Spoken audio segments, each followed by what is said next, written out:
구약성경 민수기 14장 4절부터 9절입니다. 제가 1절부터 3절을 읽을 테니까 4절부터 9절은 다 함께 읽어보도록 하겠습니다. 자, 1절입니다.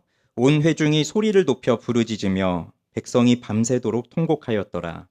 이스라엘 자손이 다 모세와 아론을 원망하며 온 회중이 그들에게 이르되 우리가 애굽 땅에서 죽었거나 이 광야에서 죽었으면 좋았을 것을 어찌하여 여호와가 우리를 그 땅으로 인도하여 칼에 쓰러지게 하려 하는가?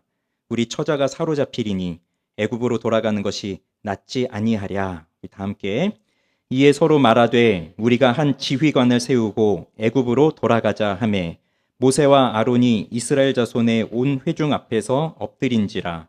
그 땅을 정탐한 자 중 눈의 아들 여호수아와 여분네의 아들 갈렙이 자기들의 옷을 찢고 이스라엘 자손의 온 회중에게 말하여 이르되 우리가 두루 다니며 정탐한 땅은 심히 아름다운 땅이라. 여호와께서 우리를 기뻐하시면 우리를 그 땅으로 인도하여 들이시고 그 땅을 우리에게 주시리라. 이는 과연 젖과 꿀이 흐르는 땅이니라. 다만 여호와를 거역하지는 말라. 또 그 땅 백성을 두려워하지 말라. 그들은 우리의 먹이라. 그들의 보호자는 그들에게서 떠났고 여호와는 우리와 함께 하시느니라. 그들을 두려워하지 말라 하나. 아멘. 자, 오늘 읽은 본문은 가나안 땅을 정탐하고 돌아온 12명의 정탐꾼들의 보고를 받은 이스라엘 백성들의 모습이 담겨져 있습니다. 모세는 여호와의 말씀대로 각 지파의 지휘관 한 사람씩을 뽑아서 12명의 정탐꾼을 보냈습니다. 40일 동안 정탐을 마치고 돌아온 정탐꾼들의 보고의 내용은 크게 두 가지였는데 우선 12명 중 10명은 그 땅은 젖과 꿀이 흐르는 땅이다. 그래서 그들이 가지고 온 과일을 증거로 보여주면서 이 땅은 정말 좋은 땅이다 라는 것을 말해 주었는데 그런데 이어서 하는 말이 그러나 그 땅의 사람들이 너무 강하다. 거인들 같다. 그래서 그 땅에 가면 우리는 메뚜기처럼 보여서 죽을 것이다. 그 땅에 들어가지 못할 것이다. 이러한 보고의 내용을 했어요. 그런데 그 12명 중 갈렙과 여호수아 2명은 또 다른 내용의 보고를 하는 거죠. 그것이 오늘 본문에 기록되어 있는 내용입니다. 여기서 우리는 같은 상황, 다른 반응을 보게 돼요. 분명 똑같은 상황입니다. 그런데 서로 다른 반응을 보입니다. 한쪽은 절망의 반응을 보이고 또 한쪽은 소망의 반응을 보이고 있어요. 그래서 절망과 소망 사이에 이스라엘 백성들이 놓이게 되었고 그 절망과 소망 사이에서 이스라엘 백성들이 어떻게 행하는지를 보면서 사실 우리 삶도 절망과 소망 그 사이에 놓여 있을 때가 참 많거든요. 절망과 소망은 어찌 보면 한 끗 차이입니다. 정말 종이 한 장 차이처럼 아주 작은 차이이지만 내가 어느 쪽에 마음을 두느냐에 따라 완전히 다른 삶의 결과를 나타내거든요. 그래서 절망과 소망 사이에서 살아가고 있는 우리들이 어떻게 살아가야 할지를 몇 주 동안 살펴보도록 하겠습니다. 오늘은 우선 세 가지를 말씀드릴 건데요. 절망과 소망 사이에 있는 이스라엘 백성들이 결국 절망의 편에 섰다는 것, 그리고 절망은 왜 찾아오게 되었는지, 그리고 소망을 품고 살아가기 위해서는 어떠한 발걸음을 내디뎌야 되는지를 살펴보도록 하겠습니다. 자, 우선 절망과 소망 사이에 선 이스라엘 백성들을 봅시다. 12명의 정탐이 10대 2로 갈려졌어요. 사람은 기본적인 심리가 아무래도 다수의 편에 끌리게 되어 있죠. 그러니 10명의 정탐꾼들의 보고에 모든 이스라엘 백성들의 마음이 쏠렸습니다. 그러니 그들은 지금 현재 상황을 절망적인 상황이다라고 판단을 내렸어요. 그리고 그들이 어떠한 반응을 보이는지 14장 1절부터 보면 우선 1절 제가 읽어드릴게요. 온 회중이 소리를 높여 부르짖으며 백성이 밤새도록 통곡하였더라. 첫 번째 반응은 통곡이었습니다. 이 민수기에서 통곡했다라고 하는 이 단어가 또 어디 나오냐면요. 민수기 안에서 고기가 먹고 싶어서 울었거든요. 그때에 울었다고 하는 말이 또 이 통곡했다는 말이에요. 사람은 여러 이유로 웁니다. 이번 한 주간 눈물 흘리신 분들 계세요? 여러 이유로 울어요. 마음이 아파서 울기도 하고 몸이 아파서 울기도 하고 뭐 여러 이유가 있는데 그냥 조용히 눈물만 흘리는 경우도 있지만 엉엉 소리를 내면서 꺽꺽하면서 우는 경우도 있어요. 그리고 잠깐 울다가 그치는 경우도 있지만 울음이 멈춰지지 않는 경우도 있어요. 그런데 오늘 이스라엘 백성들은 잠시 조용히 눈물을 흘리는 게 아니라 밤새도록 통곡을 하면서 엉엉 운 겁니다. 왜 이들이 이렇게 밤새도록 울어댔을까요? 이 사람들에게 갑자기 커다란 두려움이 밀려왔기 때문이에요. 지금 이들은 정탐꾼들이 돌아오기 전까지만 하더라도 젖과 꿀이 흐르는 가나안 땅에 들어갈 것에 대한 기대감으로 부풀어 올라 있었을 거예요. 그런데 정탐꾼들이 돌아와서 또 그들이 누구입니까? 각 지파의 지도자급이에요. 그냥 하찮은 사람들이 아니라 각 지파에서 한 명씩 뽑힌 지도자들인데 그들 중 10명이 하는 말이 그 땅에 우리는 들어가지 못한다. 그들은 너무 강하다. 이 말을 듣고 이스라엘 백성들은 모두가 다 야, 그럼 이제 우리는 여기서 다 죽었구나. 이런 생각을 하게 된 거예요. 그러면서 두려움이 밀려옵니다. 그러면서 두 번째 반응이 2절 읽어드릴게요. 이스라엘 자손이 다 모세와 아론을 원망하며 온 회중이 그들에게 이르되 우리가 애굽 땅에서 죽었거나 이 광야에서 죽었으면 좋았을 것을. 어떤 반응이 나옵니까? 원망입니다. 두려움은 원망을 몰고 옵니다. 이 원망은 출애굽한 이스라엘 백성들의 트레이드 마크라고 해도 과하지 않아요. 이들은 원망을 빼놓고는 말할 수 없었던 사람들이에요. 애굽에서 노예살이를 하고 있을 때 모세가 와서 하나님께서 너희들을 구원하신다, 너희들에게 땅을 주신다라고 하는 구원의 소식을 전했을 때 그들이 얼마나 기뻐했습니까?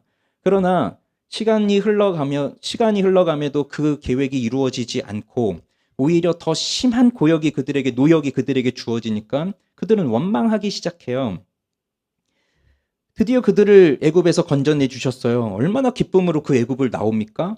그런데 바로 홍해 바다가 가로막고 있으니까 또 거기서 원망을 쏟아내요.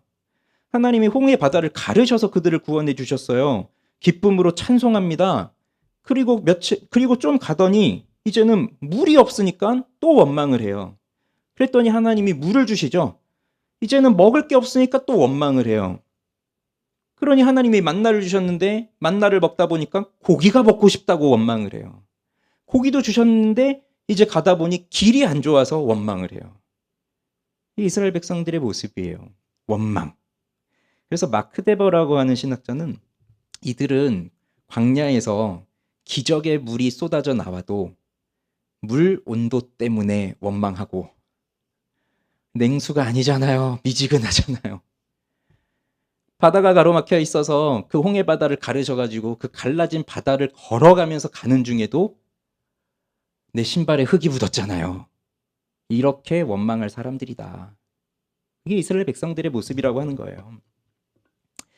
그렇게 통곡과 원망. 자, 그다음 세 번째 반응은 뭐냐면 3절 읽어드릴게요. 어찌하여 여호와가 우리를 그 땅으로 인도하여 칼에 쓰러지게 하려 하는가?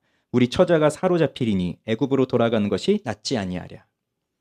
후회입니다. 후회. 원망은 후회를 불러옵니다. 내가 왜 그랬을까? 내가 왜 모세 말을 믿었을까? 내가 왜 애굽에서 나왔을까? 그때가 좋았는데. 왜 내가 하나님의 말을 저렇게 순순히 믿었을까? 좀 더 세세하게 따져보았어야 되는데. 이런 후회를 하는 거예요. 내가 왜 이렇게 순진하게 굴었지? 후회가 깊어지면 그 후회는 또 무모함을 낳습니다. 그래서 이들은 다시 애굽으로 돌아가자. 여기서 죽을 거, 어차피 죽을 거, 애굽으로 가자. 생각해 보세요. 여기까지 어떻게 왔습니까? 애굽에서. 그 10가지 재앙이 애굽에 내려지고 애굽의 장자들이 다 죽고 미움을 사고 거기서 나와서 홍해 바다 건너가지고 여길 왔는데 다시 애굽으로 돌아가면 애굽에 있는 사람들이 떡하니 기쁨으로 환영으로 받아주겠습니까? 가면 그냥 바로 죽을 거예요. 그런데도 이들은 차라리 돌아가자. 말도 안 되는 이야기들을 떠들고 있는 겁니다. 이게 절망에 빠진 사람들의 특징이에요. 절망은 바라볼 것이 없어서 모든 희망이 다 끊어져 버린 상태입니다. 그러니까 신락 같은 희망이라도 있으면 절망이 없겠지만 그러니까 바라볼 게 하나도 없어요. 그러니까 모든 희망이 다 끊어진 상태예요. 그러면 이런 상태에 놓이면 이제 눈에 보이는 게 없습니다. 뭐 조심할 것도 없고 주의할 것도 없어요. 마음속에서는 이 상황에 대한 불만이 솟구쳐 올라요. 그래서 왜 나한테 이런 상황이 펼쳐졌을까? 나는 왜 이렇게 했을까? 저 사람은 왜 이런 일을 벌였을까? 뭐 등등의 여러 가지 생각들이 내 마음속에서 솟구치면서 그러면서 쏟아져 나오는 불평이 마치 정말 파도처럼 넘실대는데 그 불평 원망이라고 하는 이 파도의 물결은 꼭 우리의 입으로 나오게 되어 있습니다. 어김없이 내 입을 통해서 나와요. 그래서 이러한 일을 초래한 원인 제공자에 대해서 욕을 하거나 폭언을 쏟아놓거나 원망의 말을 늘어놓기 시작하죠. 실제로 그 사람 앞에 가서 말하지 않더라도 그 사람 없을 때 끼리 모여서 그 사람 욕을 하고 그 사람 때문이야. 왜 이렇게 해가지고 이렇게 만들었어? 라고 하던가 그럴 용기도 없으면 혼잣말이라도 하죠. 혼자 있을 때. 야, 저 사람만 없었어도. 백성들은 모세와 아론을 향해서 직접적으로 원망했습니다.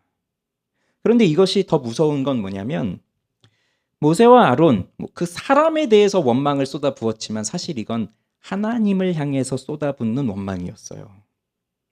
우리 인생 속에서 통곡, 원망, 후회, 자책, 그래서 무모함으로 막 달려가던 그러한 시간이 있었습니까? 전 저를 비롯해서 여기 계신 여러분 모두가 다 그런 시간들이 있었다고 생각을 하고요. 어떤 분은 지금도 그런 시간을 보낼 것이라 생각을 합니다. 지금은 좋다고요? 언젠간 또 그런 순간이 우리에겐 찾아오죠. 무언가 내 예상 밖의 일이 일어나고 그리고 그 일이 내 능력 밖의 일이고 뭐 내가 아무리 해도 어쩔 수 없는 일이고 그럼 그건 나를 너무 힘들게 할 것 같고 그러면 원망과 후회가 밀려오는 건 당연하죠. 그런데 생각해 보세요. 내가 하나님을 믿고 있는가?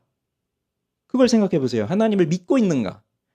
하나님을 믿고 계시다면 내 인생 속에서 주어지는 모든 일들이 그냥 우연히 아무 이유 없이 그냥 주어지는 일들이 하나라도 있을까요? 우리는 없다고 고백합니다. 그걸 하나님의 섭리라고 고백하잖아요. 그래서 정말 내가 하나님을 믿고 있다면 내 인생 중에 일어나는 모든 일들은 우연이 아니라 하나님의 계획 속에서 일어나는 일들이니까 원망할 수가 없죠. 그 속에 담겨져 있는 하나님의 뜻을 찾아야죠. 그러나 이 땅에 태어나서 살고 있는 모든 사람들 중 누가 통곡과 원망과 후회로 점철된 삶을 살고 싶은 사람이 누가 있겠어요? 그런데도 우리는 통곡, 원망, 후회 이런 것이 내 친구처럼 매우 친근하게 느껴져요. 왜 그럴까요? 그래서 두 번째로 절망이 왜 찾아왔을까? 이스라엘 백성들에게는 왜 절망이 찾아왔을까? 그리고 내 인생에는 절망이 왜 찾아왔을까? 살펴봅시다. 자, 정탐꾼들의 보고를 다시 한번 볼게요. 모세가 여호와의 명령을 따라서 각 지파에서 한 명씩 뽑아서 정탐꾼을 보낼 때 그냥 보내지 않습니다. 아주 구체적인 지시를 내려요. 그러면 모세가 뭘 하라고 했냐면 그 땅에 가서 정탐하는데 그 땅 사람들이 강한지 약한지, 그 사람들이 많은지 적은지, 그 땅은 좋은지 나쁜지, 산인지 뭐 진영인지, 토지가 비옥한지 메마른지, 나무가 있는지 없는지 그런 것들을 살펴보고 오고 그래서 그 땅의 과일을 가지고 와라. 이렇게 구체적인 명령을 내리고 이 12명의 정탐꾼은 40일 동안 이 모세의 구체적인 지침에 따라서 정탐을 하고 돌아오고요. 그들이 하는 보고도 이 지시에 따른 내용을 따라서 보고를 합니다. 그러면 12명의 정탐꾼들의 공통된 견해가 있어요. 그 땅은 젖과 꿀이 흐르는 땅입니다. 이것은 12명 모두가 공통된 의견입니다. 그리고 또 있어요. 12명 모두가 일치된 의견. 그 땅의 사람들이 키가 크고 매우 강하고 그들의 성읍은 견고합니다. 이건 12명 모두가 똑같이 본 거예요. 그래서 이건 객관적인 평가가 되는 거죠. 객관적으로 보니까 땅도 좋고 열매도 좋고 사람들도 크고 좋아 보인다. 그렇지만 우리는 우리의 인생을 늘 객관적인 평가로 모든 일을 판단하지 않습니다. 객관적인 평가보다 주관적인 평가가 내 마음을 더 움직일 때가 많아요. 우리 삶에 더 큰 영향을 끼쳐요. 그러면 이 10명의 정탐꾼들이 내린 그 10명의 주관적인 평가를 보시죠. 자, 13장 33절이에요. 같이 읽어볼까요? 거기서 네피림 후손인 아낙 자손의 거인들을 보았나니 우리는 스스로 보기에도 메뚜기 같으니 그들이 보기에도 그와 같았을 것이니라. 자, 이 10명이 뭐라고 합니까? 우리는 스스로 보기에도 메뚜기 같다. 왜? 그들은 거인들을 봤다고 하거든요. 거인들을. 키가 얼마나 컸는지. 그러니 그들하고 나를 비교해 보니까 내가 생각하기에 나는 메뚜기처럼 느껴지는 거예요. 그리고 이어서 하는 말이 뭐냐면 그들이 보기에도 그와 같았을 것이니라. 그들이 보기에도. 근데 이들은 지금 정탐꾼으로 갔어요. 정탐꾼이니까 거기 살고 있는 사람들에게 들키지 않게 조용히 다녀왔겠죠. 그러면 그들하고 대화를 했을까요? 아낙 자손들이 이 12명의 정탐꾼을 보고 에이, 이 메뚜기 같은 놈들아 이렇게 말하는 걸 이들이 들었을까요? 아마 그러지 않았을 거라고 저는 생각을 합니다. 그럼 이건 뭐죠? 이들의 생각이에요. 실제로 아낙 자손들이 이들을 보면서 메뚜기라고 생각했는지 안 했는지는 아무도 모릅니다. 그런데 안 했을 수도 있잖아요. 그런데 이들은 왜 이렇게 생각하는 거죠? 자기가 생각하는 거예요. 자기가. 내가 봐도 내가 메뚜기 같으니 키 큰 저들이 보면 당연히 나를 메뚜기처럼 보겠지. 그렇게 생각하고 있는 거예요. 그러니 이건 내 생각일 뿐입니다. 실제로 일어난 일이 아니에요. 그냥 내 생각일 뿐이에요. 여기서 인식에 오류가 생긴 겁니다. 그들은 키가 너무 크고 힘도 너무 세 보이니까 그들과 비교했을 때 난 너무 초라해 보여요. 난 너무 작아 보여요. 그래서 나는 아무것도 아닌 존재라는 생각이 든 거예요. 근데 이게 마치 진리인 것처럼 자기 속에서 막 커져가는 거예요. 그러면 우린 그걸 다른 사람들에게 얘기하기 시작합니다. 야, 봤지? 우린 메뚜기 같아. 너도 그렇게 느꼈냐? 나도 그래. 우린 정말 메뚜기야. 서로 그렇게 이야기하면서 정말 나는 이제 아무것도 할 수 없는 존재라는 것을 합리화시키고 그것이 확실한 진리라고 사람들에게 떠들어대기 시작해요. 그런데 이런 생각이 한번 들어오기 시작하면 교정하기는 너무 어렵습니다. 흔히 우리 중에 저는 자존감이 너무 낮아요. 뭐 이런 얘기를 하시는 분들이 종종 있어요. 그래요. 자존감이 낮다고 칩시다. 그런데 그거 스스로의 생각일 뿐이잖아요. 자존감이 낮다고 말하는 사람들 여러분도 보셨을 것이고 아니면 여러분이 그런 말을 하셨을 텐데 그러면 그 사람이 정말 나쁜 사람인가요? 정말 모자란 사람인가요? 정말 뭐 보잘것없는 그런 아주 형편없는 사람인가요? 아닌 경우들이 더 많아요. 나보다 더 괜찮아 보이고 나보다 더 좋아 보이고 난 당신처럼 되고 싶은데 이런 생각을 할 수도 있는 사람들이란 말이죠. 그래서 옆에 가서 그렇지 않아요. 당신 너무 좋은 사람이에요. 훌륭한 사람이에요. 소중한 사람이에요. 아무리 그렇게 이야기를 해주어도 한번 자기 자신에 대한 비하와 자신에 대한 부정적인 마음이 들어온 사람은 옆에서 뭐라고 격려해주고 위로를 해주어도 씨알도 먹히지 않습니다. 교정되기 어려워요. 그러니 끊임없이 나는 그냥 메뚜기일 뿐이야. 저 사람들도 그렇게 생각할 거야. 들어본 적도 없어요. 근데 그 사람들이 모여 있으면 사실 나를 보는 것도 아니고 나한테 관심도 없는데 그냥 나 혼자 생각에 나를 보고 있는 것 같고 나보고 메뚜기라고 하는 것 같고 자기만의 생각이라고요. 그러니 이 절망은 결국 낙심의 감정으로부터 옵니다. 낙심에서부터 시작됐다고 볼 수 있어요. 낙심은 바라던 일이 이루어지지 않아서 실망한 거예요. 마음이 상한 거예요. 절망은 바라볼 것 자체가 없어서 모든 희망이 끊어져 버린 것이고 낙심은 내가 바라던 게 있는데 그게 안 돼서 좀 마음이 상한 거예요. 그러니 사실 절망이 더 깊은 거죠. 그래서 낙심으로부터 시작이 돼서 절망으로 가는 거예요. 지금 젖과 꿀이 흐르는 땅으로 갈 것에 대한 기대감이 부풀어 있는데 그 기대감을 가지고 여기까지 왔는데 기껏 왔더니 야, 우린 메뚜기 같아. 우리 가면 다 죽을 거야. 얼마나 마음이 상하겠어요? 기대감이 다 꺾여버리니까.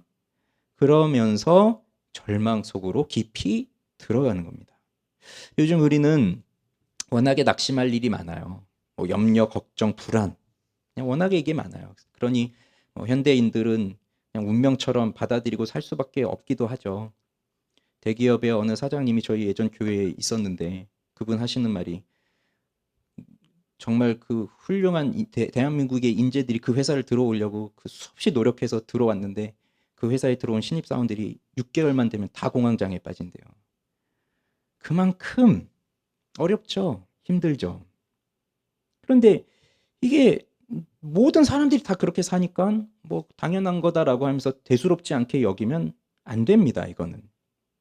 물론 우리 인생에 뭐 내가 어떻게 할 수 없는 절망스러운 순간이 종종 온다는 건 부인할 수 없어요.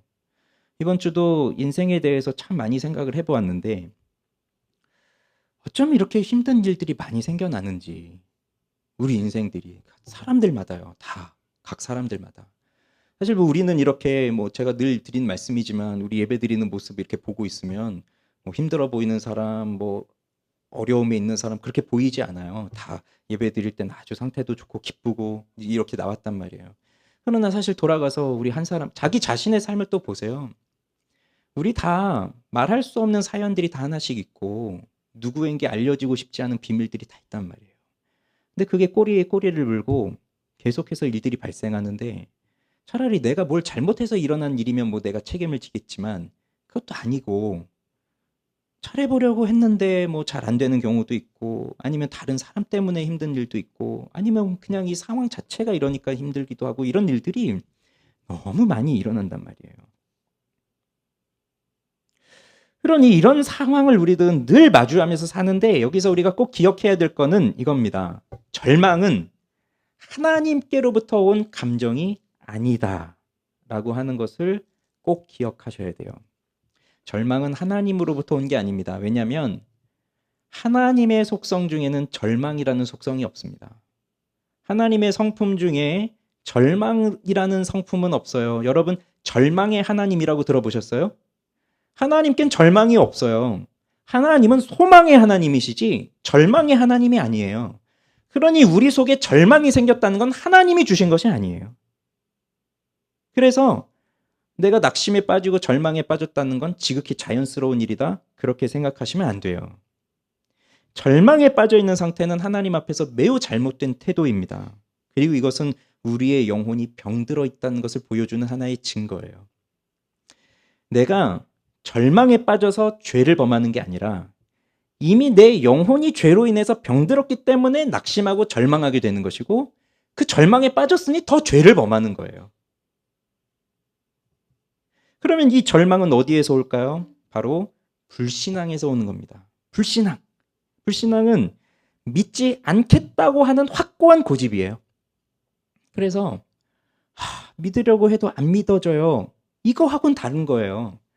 믿고 싶은데 안 믿어져요. 이거하고 다르다고요. 이 불신앙은 나는 안 믿겠어 하고 차라리 나는 안 믿겠어라고 하고 완전히 그 마음의 문을 탁 닫아버린 거예요. 안 믿으려고 작정한 거. 이스라엘 백성들이 여기까지 어떻게 왔습니까? 왜 왔습니까? 하나님께서 이 땅을 주시겠다고 그들의 조상 아브라함을 부르셔서 그 땅을 주시겠다고 약속하셨고 시간이 흘러서 모세 때까지 와서 지금 여기까지 와가지고 이 땅을 왔는데 이 땅은 분명 하나님이 주시는 땅이라고 약속해 주셨거든요. 그리고 여기까지 오는 동안에도 얼마나 많은 절망의 순간들이 있었습니까? 그런데 그때마다 하나님은 나타나셔서 그들을 그 절망의 순간에서 건져내 주셨어요. 그러면 그 땅의 사람들이 거인처럼 키가 크고 매우 견고한 성읍을 가졌고 그래서 객관적으로 싸워보면 우리는 이길 수가 없는 상황이라 하더라도 지금까지 우리를 여기까지 인도해 주신 하나님을 생각해 보면 저 애굽의 군대를 홍해 바다에 빠뜨리셨던 것처럼 그렇게 저 키 큰 저 거인 자손들도 하나님이 물리쳐 주시지 아니하시겠느냐라고 하는 믿음이 있으면 그 길을 가겠지만 이들은 그 믿음이 없습니다. 믿고 싶어 하지도 않습니다. 그러니 불신앙이에요. 불신앙이 들어와 있으니까 절망에 빠질 수밖에 없어요. 그리고 그 중심에는 내가 하나님 되려고 하는 마음이 있는 거예요. 그러니 절망의 중심에 보면 내가 있는 겁니다. 내가. 그러니까 하나님도 내가 원하는 방식대로 일해 주셔야 돼요. 가나안 땅에 들어간다? 그러면 저 키 큰 사람들 없어야 돼요. 그냥 들어가야 돼요. 근데 그게 아니잖아요. 그러니 하나님이 뭐 약속하시고 주신다 해도 소용이 없어요. 내 방식대로가 아니니까. 그건 뭔가요? 교만입니다. 하나님보다 내가 더 중심이 돼서 내 결정, 내 계획, 내 방식대로 하나님이 움직여 주셔야 되는 교만. 그래서 우리 수요일에 계속 야고보서 말씀을 통해서 계속 몇 주 동안 교만에 대해서 얘기하고 있잖아요. 모든 가치 판단의 최고 우선권이 나한테 있다는 그거. 그게 교만이에요. 교만하니까 사람을 차별하고, 교만하니까 사람을 비방하고, 교만하니까 판단하고, 교만하니까 하나님도 내 말을 안 들어서 짜증나고, 교만하니까 두려움이 생기고, 교만하니까 절망에 빠지는 거예요. 그러면 이 절망의 끝자락에는 절망의 끝자락에는 뭐가 있을까요? 죽음밖에 없습니다. 죽음. 그래서 욥이 고난을 당하고 있을 때 욥의 아내가 뭐라고 말하냐면 하나님 욕해버리고 죽어버려라 이렇게 말한다고요. 희망이 없으니까 이 고난에서 벗어날 수 있는 길이 하나도 보이지 않으니까 차라리 죽어버려라. 키에르케고르는 그래서 절망은 죽음에 이르는 병이라고 했잖아요. 마음에 그 어떠한 희망도 없으니까 비록 내가 살아있지만 죽은 거나 다름없다는 얘기예요. 그렇지만 잘 들으세요. 절망의 상황, 같은 상황에 빠져 있다 하더라도 그래서 대부분의 사람들은 절망에 빠져서 죽음을 향해서 달려가고 있지만 우리에게는 또 다른 선택지가 있습니다. 바로 같은 상황 속에서 절망에 빠질 수밖에 없는 그 상황 속에서 절망의 반대편에 있는 소망을 발견할 수 있는 기회가 있다는 거예요.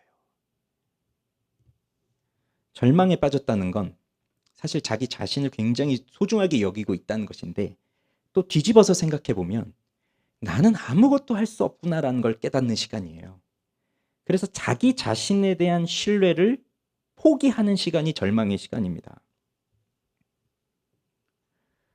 백번양보해서 그래 나는 자존감이 낮아. 나는 뭐 좋은 사람이 아니야. 난 잘하는 것도 없어. 뭐 나는 능력도 안 돼. 뭐 나는 우리 집안도 이래. 뭐 등등의 뭐 여러 가지 이유들이 있다고 칩시다. 그래서 그런 상황 속에서 나를 어렵게 하고 힘들게 하는 그 계속된 상황 속에서 일어나지를 못하고 어두운 동굴 속으로 들어가서 숨고 거기서 그 어두운 곳에서 사람들 만날까 봐 두렵고 거기 나와서 뭔가를 하기 어렵고 하면서 하나님을 원망하고 그러고 있는 것은 사실 자기 자신을 너무 소중히 여겨서 그런 거예요. 자기를 버려야 되는데 그걸 못하고 있으니까 계속 자기 자신에 대한 미련 때문에 그 속에 들어가서 숨어 있는 거예요. 그 내면을 잘 들여다보세요. 나도 저 거인들처럼 되고 싶어요. 그래서 사람들이 지금은 내가 저들 보고 메뚜기라고 생각하지만 그게 뒤집혀서 저들이 나를 보면서 내 앞에서 야 우리 메뚜기야 저 사람 대단해 이런 말을 듣고 싶다고요. 우리는 다 그런 마음을 갖고 살고 싶어요.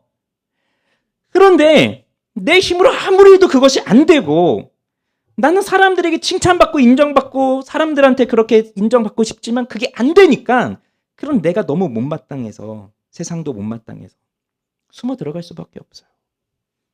그러면 이런 마음을 붙들고 있으면 절망에서 소망으로 갈아탈 수 있을까요? 없습니다. 절대 없습니다.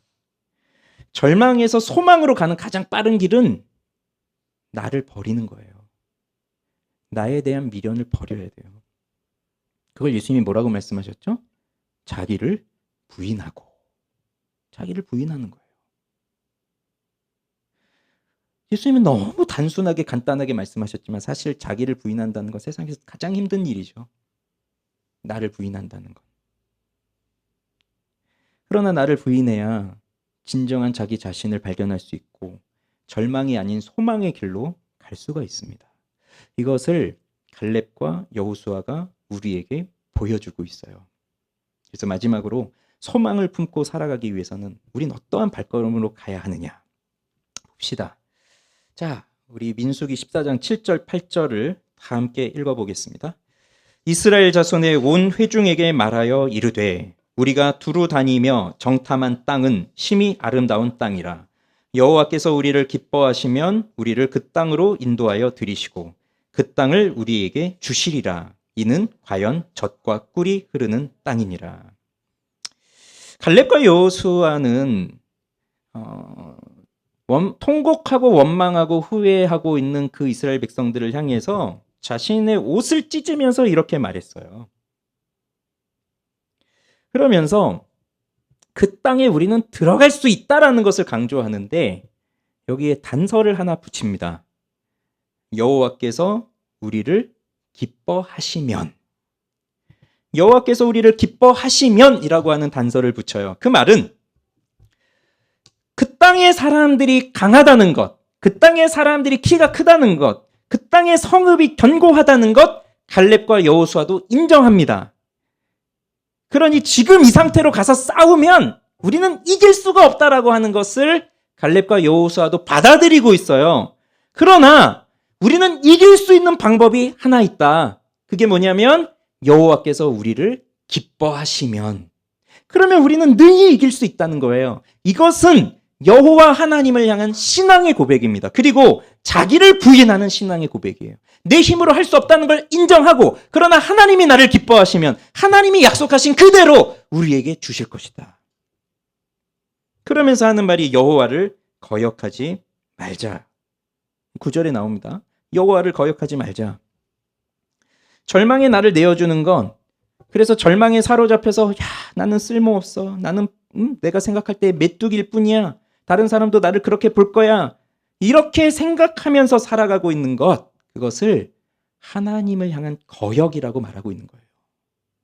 하나님께 거역한다는 거, 하나님이 주신 10계명을 어기고 이렇게 하라고 했는데 이렇게 안 하고 이렇게 하고, 그런 걸 거역이라고 생각하지만 사실 내 마음속에서 절망, 원망, 후회, 하나님에 대한 그 불신, 이런 것들이 있다면 그것이야말로 거역이에요. 하나님을 향해서 거역하고 있는 거예요. 그러니 이것은, 절망은요, 여러분 다 개인적 문제잖아요. 나의 개인적 인생 사잖아요. 그래서 개인적 일이라고 생각하지만 사실 그건 개인의 문제가 아니에요. 하나님하고의 문제예요. 내가 절망에 빠졌다, 원망에 빠졌다, 하나님하고의 문제예요. 하나님은 하나님의 백성들이 절망에 빠져서 사는 것을 원하지 않으십니다. 절망에 빠져 살면 하나님을 모르기 때문에, 하나님의 사랑도 모르고, 하나님의 용서도 모르고, 하나님의 자비도 모르고, 하나님의 말씀도 모르고, 하나님의 뜻도 몰라요. 약속도 몰라요. 섭리도 몰라요. 그리고 뭐라고 말하냐면 그 땅 백성들을 두려워하지 말라고 말합니다. 두려움. 사실 두려움은 실체가 없어요. 왜냐하면 아직 이들을 만난 적이 없거든요. 차라리 붙어서 싸워가지고 아주 싸워서 졌다, 그러니까 붙어보니까 내가 안 되겠다라고 하면 그런 두려움이 있을 수 있겠지만, 지금 이 상황은 만난 적도 없고 싸워본 적도 없어요. 그냥 두려움이 생겼는데, 그래서 실체가 없는 두려움이에요. 여러분, 우리 인생 중에서 염려, 걱정 많죠. 염려가 뭔지 아십니까? 일어나지 않은 일에 대한 지극히 큰 걱정이에요. 일어나지 않은 일에 대한 걱정. 그런데 우리가 살면서 염려하는 것들, 그 일들이 다 일어나던가요? 살다 보면요, 내가 염려했지만 실제로 안 일어난 일이 더 많아요. 야곱이 야복강에서 형을 기다리는데 에서가 400명을 끌고 온다고 하잖아요. 그때 야곱은 큰 두려움에 빠졌어요. 분명 형이 400명이나 끌고 오는 건 나를 죽이기 위해서 오는 거야. 그래서 두려움에 빠졌어요. 그런데 우리는 결과를 알잖아요. 그래서 에서가 400명이나 끌고 왔는데 진짜 에서랑 야곱이랑 붙었나요? 싸웠나요? 에서가 야곱을 죽이려고 했나요? 그런 적이 없단 말이죠. 그러니 야곱의 걱정도 일어나지 않은 일에 대한 쓸데없는 걱정이었던 거잖아요. 그런데 인간은 이 두려움에 빠지면 머리를 굴리기 시작합니다. 두려움이라는 건 내가 소중하게 여기는 걸 빼앗길까 봐 두려운 거거든요. 그러니까 머리를 굴려요. 어떻게든 뺏기지 않으려고.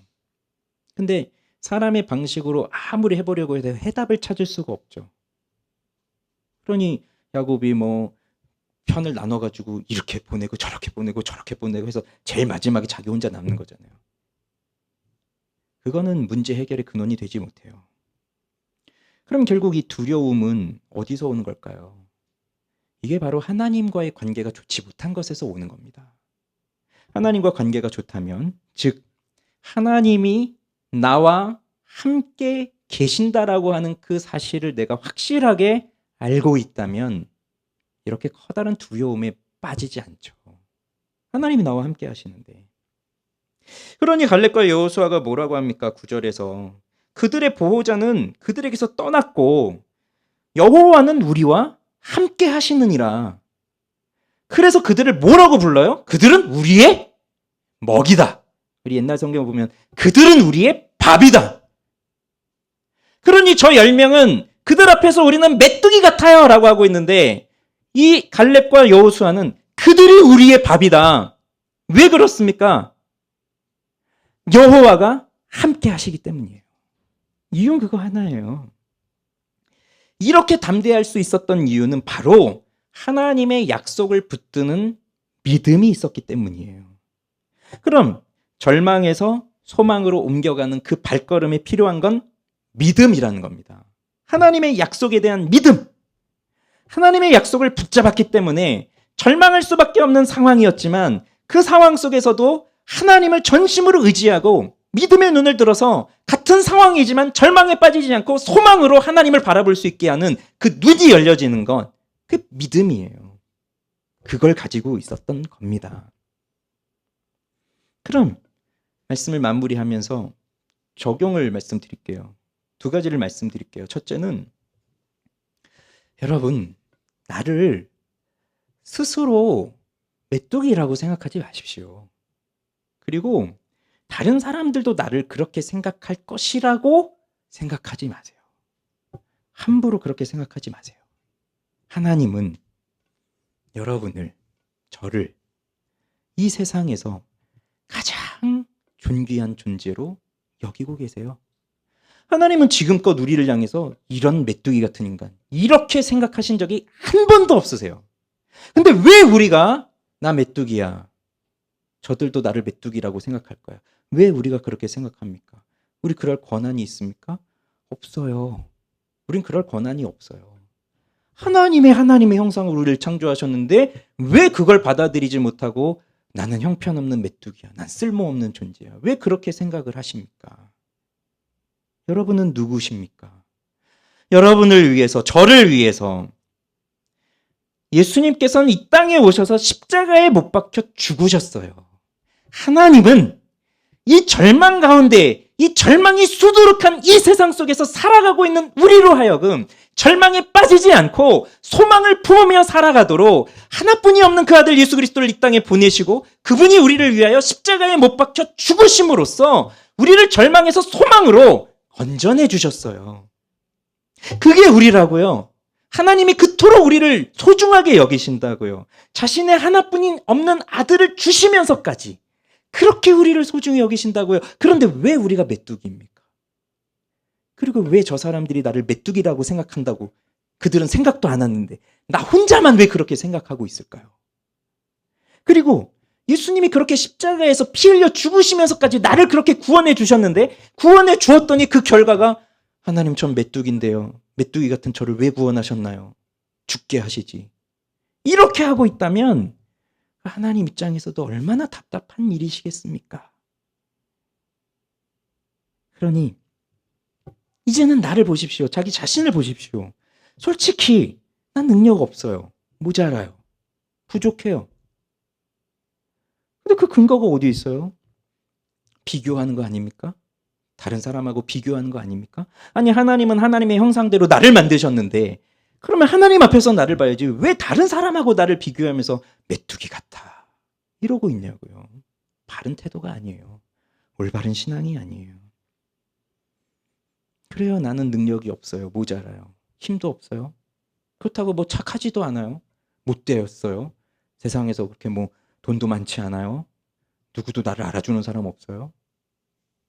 그렇다고 치더라도 하나님이 나를 알고 계시다고요. 하나님이. 그러니 우리에게 필요한 것은 하나님을 향한 믿음입니다. 하나님은 우리를 보시고 기뻐하세요. 아까 나왔잖아요. 우리를 기뻐하시면. 기뻐하세요. 뭘 보고? 우리 자신을 보고요? 아니요. 예수님을 보시고 날 위해 죽으신 예수 그리스도를 보시고 기뻐하세요. 그러니 그것이 바뀔까요? 바뀔 수가 없어요. 우린 하나님의 기쁨을 받는 대상이에요. 그러니 하나님이 우리를 기뻐하시니까 우리는 하나님이 가라고 하신 그곳을 끝까지 갈 수가 있는 겁니다. 믿음을 가지세요. 두 번째는 하나님이 우리에게 약속의 열쇠를 주셨다는 것을 기억하셔야 됩니다. 그리고 필요할 땐 그 약속의 열쇠를 쓰셔야 해요. 자, 존 버년이 쓴 철로 역정, 그 철로 역정에 보면 크리스천과 소망씨가 순례의 길을 가다가 길을 잘못 들여서 절망거인의 영역으로 들어가 버려요. 그래서 절망거인이 그 크리스천과 소망을 잡아다가 함부로 내 영역에 허락 없이 들어왔다고 해서 감옥에 가두고 몹시 때려요. 죽을 정도로 때려요. 이 절망거인한테는 부인이 있는데 그 부인 이름은 의혹이에요. 그래서 물어요, 부인한테. 얘들을 어떻게 하면 좋겠냐. 그랬더니 의혹이 절망한테 쟤네들 여기서 절대로 빠져나가지 못하니까 두려움을 심어줘서 절망에 빠뜨려서 스스로 목숨을 끊게 해. 이렇게 했어요. 그래서 절망거인이 그들을 감옥에 가두고 절대로 빠져나올 수 없으니까 이미 순례의 길을 가다 여기 들어와서 이미 죽은 뼈들도 보여주고 뭐 때리고 뭐 온갖 협박을 하고 하면서 도저히 여기선 빠져나갈 수 없다는 절망을 심어줬을 때 크리스찬은 거기서 죽어야 되겠구나라는 생각도 하지만 소망이 그러면 안 된다고 계속 옆에서 부추겨주면서 그렇게 지나가고 있을 때 그때 크리스찬에게 이런 일이 일어납니다. 자, 읽어드릴게요. 순례자들은 자정 무렵부터 기도를 시작해서 새벽이 가까워 올 때까지 계속했다. 해 뜰 무렵이 다 돼갈 때쯤 갑자기 크리스천이 기가 막힌다는 듯 외쳤다. 언제든지 마음대로 나갈 수 있었는데 이 냄새나는 감방에 처박혀 있었다니 언약이라는 열쇠를 가슴에 늘 품고 다니면서도 새카맣게 잊었어. 그것만 있으면 의심의 성에 있는 문이란 문은 다 열 수 있는데 말이야. 그제서야 깨닫게 된 거예요. 그제서야 생각이 난 거예요. 이 언약의 열쇠. 그래서 크리스천이 그 감옥의 문을 그 언약의 열쇠로 열기 시작합니다. 모든 문이 다 열려요. 하나하나 다 열려요. 그때 잠들어 있던 절망이 깨어나요. 자, 이 두 사람이 도망가는 걸 보고 절망이 쫓아옵니다. 그런데 절망거인이 그 순간에 사지의 마비를 일으키면서 쓰러져 버려요. 그래서 크리스천과 소망은 무사히 빠져나와요. 그럼 이걸 보십시오. 그들 손에는, 그리고 우리 손에는 언약의 약속, 즉 하나님의 약속의 열쇠가 들어있어요. 우리 손에 쥐어 있다고요. 그러면 절망의 순간, 의심의 순간, 하나님을 믿지 못하는 그 순간이 올 때 우리는 그 약속의 열쇠를 붙들고 그 상황의 문을 열면 의심에 빠지지 않고 절망에 빠지지 않고 소망을 향하여 달려갈 수가 있는데 우리 자꾸 이걸 잊어버리고 있는 거예요. 이 열쇠가 있다는 사실을. 그리고 열쇠가 있다는 걸 깨닫고 문을 열지만 절망이 쫓아오잖아요. 사실 절망이 그대로 쫓아왔으면 붙잡혔을 겁니다. 그렇지만 절망은 거기서 쓰러져 버려요. 마비가 돼요. 그럼 뭘 뜻하죠? 절망은 실체가 없어요. 실제로 없는 거예요. 그냥 내 마음속에서 일어난 죽음의 감정일 뿐이에요. 실제로 절망이 나를 붙잡아다가 어떻게 해댈 수가 없어요. 있는 게 아니라고요. 근데 그걸 자꾸 잊어버리고 그 속에 갇혀가지고 내가 나를 스스로 가둬놓고 거기서 빠져나오지를 못하고 있는 거예요. 열쇠는 손에 쥐고서. 왜요? 사실 우리한테는 그 열쇠를 꽂아서 돌릴 힘이 없거든요. 그렇지 않습니까? 그래서 얼마나 많은 사람들이 그 어려움에 빠졌을 때, 그 두려움에 빠졌을 때 사람들 앞에 서는 게 무섭고 두렵고 이런 공동체 앞에 나오는 것이 두렵고 일하는 게 두렵고 무기력에 빠져서 손가락 하나 까딱할 수 없고 그런 상황에 빠지는 건 열쇠가 내 손에 있어도 이 꽂을 힘이 없어요. 돌릴 힘이 없어요. 거기에 빠져 있는 거예요. 그러면 어떻게 해야 되겠습니까? 사실 오늘 이 설교를 듣고 깊은 절망에 빠져 있는 사람이 단번에 그 어두움의 동굴에서 뚫고 나와서 밝은 빛 가운데로 펄쩍펄쩍 뛰어다니고 그럴 일은 전 일어나지 않을 거라고 봐요. 그렇지만 나한테 약속의 열쇠가 있다라고 하는 사실은 잊어버리지 마시고 그걸 기억하고 계셔야 돼요. 그러면 설령 내가 그걸 가지고 그 열쇠 구멍에 꽂아서 돌릴 힘이 없다면 하나님께 도와달라고 기도는 할 수 있잖아요. 사람들 만나서 두렵고 사람들한테 도와달라고 하는 건 두렵다면 하나님께 도와달라고 하는 건 할 수 있잖아요. 하나님, 저한테 약속을 주셨고 이 약속의 열쇠를 주셨는데 전 이것도 돌릴 힘이 없는 이렇게 형편없는 인간입니다. 그렇지만 예수 그리스도께서 날 위해 죽으셨고 부활하셨고 나에게 그 부활의 권세, 하나님의 아들이 되는 권세를 나에게 주셨는데 왜 제가 이렇게 이것도 못하는 이 상태에 빠졌습니까? 하나님 저한테 힘을 주십시오. 기도하면 하나님은 힘을 주세요. 그 열쇠를 꽂고 나올 수 있는 힘을 주세요. 사람은 우리를 어찌할 수 없어요. 하나님은 우리한테 힘을 주십니다. 그래서 믿음이 없는 사람은 절망의 상황에서 죽음을 향해서 달려가지만 믿음의 사람들은 오히려 이 절망의 상황에서 하나님을 더 깊이 만날 수 있는 기회가 돼요. 부디 우리 모두가 이 믿음을 회복하기를 원합니다. 우리 앞에 놓인 인생이 힘들게 여겨지죠. 지나간 아픔도 마주한 세상도 후회도 염려도 다 버겁게 느껴져요. 그래서 아무도 없는 곳에 숨어서 손가락 하나 까딱할 수 없는 그 어려움, 지나가신 분도 있고 지금도 그런 분이 있고 지금 나는 너무 상태 괜찮은데 라고 해도 방심할 수 없는 게 내일이라도 당장 찾아올 수 있거든요. 어떻게 할 수 없어요. 그렇지만 이때 우리가 잊지 말아야 할 것. 예수님 나와 함께 하신다. 그분이 정말 절망 같은 밤을 보내셨습니다. 아버지여 이 잔을 내게서 옮기시옵소서. 그러나 그분이 절망에 빠지셨나요? 절망의 밤에서 헤어나오지 못하셨나요? 아닙니다. 그분은 그날 아침 십자가에 달리시고 나의 하나님 어찌하여 나를 버리셨나이까 라고 외쳐도 응답 없는 하나님 앞에서 고통 속에 있으셨지만 그분은 결코 절망의 밤에 빠지지 않으셨어요. 아버지를 향한 끊임없는 신뢰를 갖고 그 사랑을 갖고 묵묵히 십자가의 길을 가셨고 그 십자가에서 순종하셨기 때문에 절망에 빠질 수밖에 없는 우리를 소망의 길로 인도하셨습니다. 그러니 여러분, 예수님은 우리의 살아있는 소망이에요. 소망을 붙드셔야죠. 나의 힘으로는 이 절망을 이길 수 없습니다. 예수님만이 이기실 수 있습니다. 그러니 나와 함께 하시는 우리의 빛이요 소망이신 그리스도께로 나아오시기를 바랍니다. 우리 함께 찬양합시다.